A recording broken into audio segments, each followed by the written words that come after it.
Hi everyone, in this lecture series I am going to discuss about UV visible spectrophotometer, and this UV visible spectroscopy is a powerful analytical technique used across various disciplines. The electromagnetic radiation that is used for this instrument is ultraviolet and visible radiation. The wavelength of ultraviolet is from 200 to 400 nanometer, and for visible it is from 400 to 800 nanometer.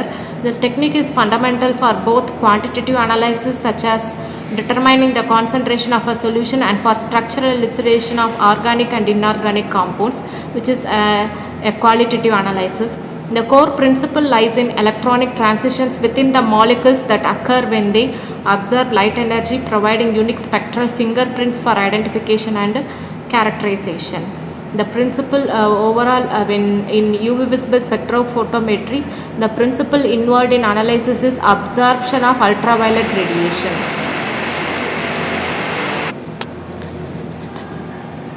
The basic principle is light absorption. The fundamental law governing light absorption in UV visible spectroscopy is the Beer-Lambert's law, expressed as A is equal to epsilon Bc. Here A represents absorbance and epsilon is the molar absorptivity, a constant specific to the substance and wavelength, and B is the path length of the light through the sample, and C is the concentration of the observing species.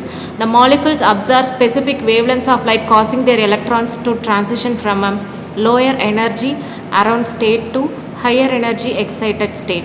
The energy observed precisely matches the energy difference between these two states, allowing for characteristic absorption spectra and where absorbance is plotted against wavelength. The wavelength of maximum absorbance is known as lambda max. So the basic principle states that according to Beer-Lambert's law, as per Beer's law, the absorption is based on the concentration of our observing species, whereas as per Lambert's law, the absorption is based on the path length of the observing species. But for absorption to take place, these two factors are necessary. So they combined both Beer's and Lambert's law and got the final derivation as A is equal to epsilon Bc. So from this equation we can easily calculate the concentration of our unknown sample with the help of the absorbance, and the lambda max is nothing but the wavelength of maximum absorbance. You will get this when you draw a spectrum of your drug sample, and the spectrum you will got will be a plot of wavelength versus absorbance, and in that you will get a spectrum from the entire region of 200 to 400 or 400 to 800 according to your sample, and from that you can easily identify the wavelength of maximum absorbance, that is called as lambda max. Then chromophore. Chromophores are called as color bearers.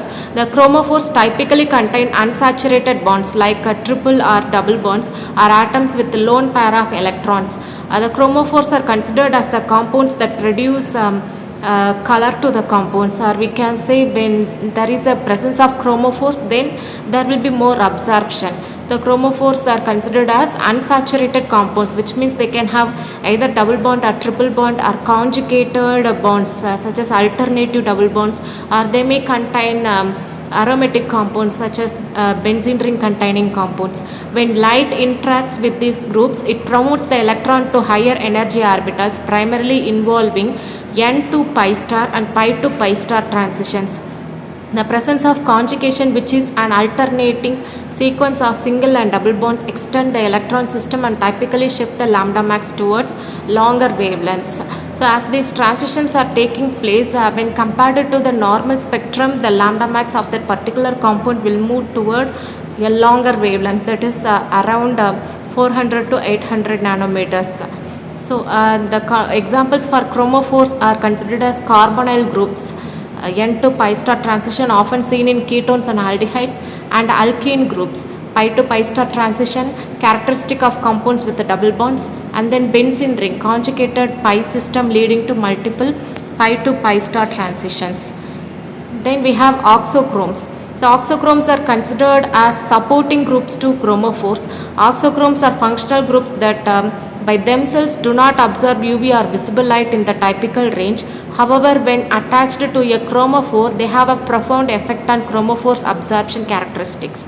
So like I said previously, the chromophores are compounds that are necessary for the absorption of light radiation, but oxochromes are considered as the supporters of chromophores. They themselves don't have any absorption capacity, but when they are present along with the chromophores, they will increase the absorption of the chromophore species.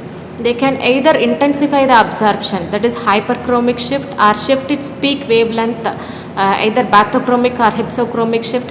This modification occurs because oxochromes possess non-bonding electrons that can interact with the pi electron system of the chromophore.